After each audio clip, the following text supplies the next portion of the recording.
You know, when the world feels like it's spinning out of control, it's so easy to feel powerless. We see all this stuff in the headlines, global conflicts, economic uncertainty, and it just feels like we're passengers on a crazy ride. But what if the real key to getting back some stability isn't out there somewhere? What if it's right here, in our own hands? So let's dig into how we can build our own security starting right now. I mean, can you imagine waking up to a headline like this? This is exactly the kind of global tension that can make anyone feel anxious.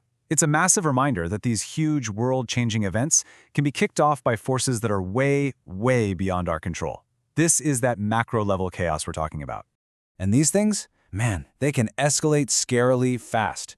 In just over 50 days, a conflict can just explode. It goes from starting to attacks on nuclear facilities, peace talks that go nowhere, and then a blockade of a major global shipping lane. It's just this relentless downward spiral that leaves everybody wondering, what on earth is going to happen next? And the cost, it's devastatingly real. More than 4,000 people lost their lives in less than 2 months. A single number like this, it just cuts through all the noise of politics and strategy, doesn't it? It represents thousands of families just destroyed. A really stark reminder of the human price of all this chaos. So this brings us to the really crucial question. When the world stage is filled with threats of war, these nuclear standoffs, and economic blockades that you can't do a single thing about, what power do you really have? Where can you actually, take some control over your own life? Well, it turns out the answer might be a lot closer than you think. While we can't go out and negotiate ceasefires or unblock shipping lanes, there is one area where we are totally in charge: our own personal finances. It's the one place where our decisions have a direct, real impact on our own stability and our own future. And that's exactly what we're going to break down right now. We're going to shift our focus from all that global chaos to some real personal order. We've looked at some of the world's most trusted financial experts, and we've distilled it all down into 4 simple, powerful rules to help you take charge no matter what the world decides to throw at you. Okay, so our first rule comes from financial expert Tiffany Alich, and it's all about one thing: clarity. Think about it. You can't chart a new course if you don't even know your current location, right? So the very first step to taking control is to just honestly and clearly map out your financial reality. And the first tool for doing that is the one everyone dreads: the budget. But I want you to completely reframe this. As Tiffany Alich explains it, a budget isn't about telling yourself no all the time. It's your say yes plan. It's the roadmap that shows you exactly how you can safely say yes to the things you actually want in life. So how do you build this say yes plan? You start with what she calls a money list. It's just 4 simple steps. First, list every single one of your expenses. Then, give each one a monthly cost. Total up your income, and then do the math. She calls this the tears and tissue step because, this is where reality hits. But it's also where your power really begins. Now, once you have that list, you categorize everything. B is for bills you have to pay, like your mortgage. U is for usage-based bills you can actually influence, like your electricity bill. And C is for cash or choice spending, think groceries, entertainment, that kind of stuff.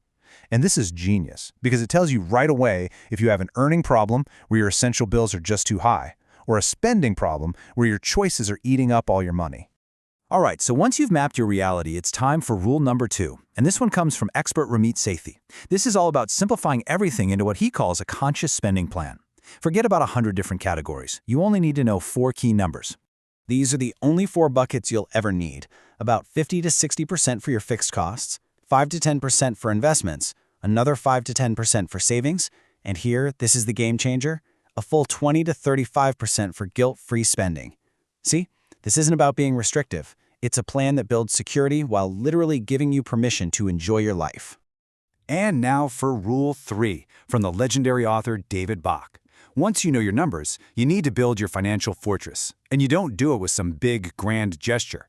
Nope, you do it by harnessing the incredible power of small, consistent, and this is key, automatic actions. To really get this, just look at this number, $27.40. That's it. According to Bach, that's what it takes, on average, per day, to waste $10,000 a year on stuff we don't even think about. Subscriptions, delivery fees, impulse buys, the little things. But what happens when you flip the script? What if you take that same $27.40 a day and you automatically invest it?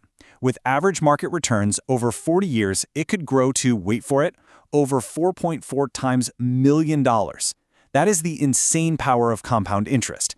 It's literally turning pocket change into a financial fortress. So, the crucial point here is this. There is a battle for your money happening every single day. On one side, you've got the automatic economy, and its whole plan is to separate you from your cash for life. On the other side, you have your plan, designed to automatically build your wealth. You have to consciously choose which plan you're going to follow. And that leads us perfectly to our final and maybe most profound rule. This one's inspired by Morgan Housel, the author of The Psychology of Money. Okay, we've talked about the math, now we have to talk about the mindset. Because your financial well-being is determined way more by what's going on in your head than what's in your wallet. Housel just cuts through all the noise with the simple truth. Spend less than you make, save the difference, be patient. I mean, it's so simple, right? He argues that we love to overcomplicate this stuff. The strategy itself isn't difficult. It's the discipline and the psychology that always trips us up. And here is the absolute core of that psychology. So much of our money stress comes from social comparison. It's the gap between our reality and our expectations. It's not just about the numbers in your bank account. It's about that scoreboard you've created in your own mind where you're constantly comparing yourself to other people. Real control comes from defining what enough means for you. So we come full circle. Look, the world will always have its share of chaos. That's a given. But inside all of that, you have a sphere of absolute control.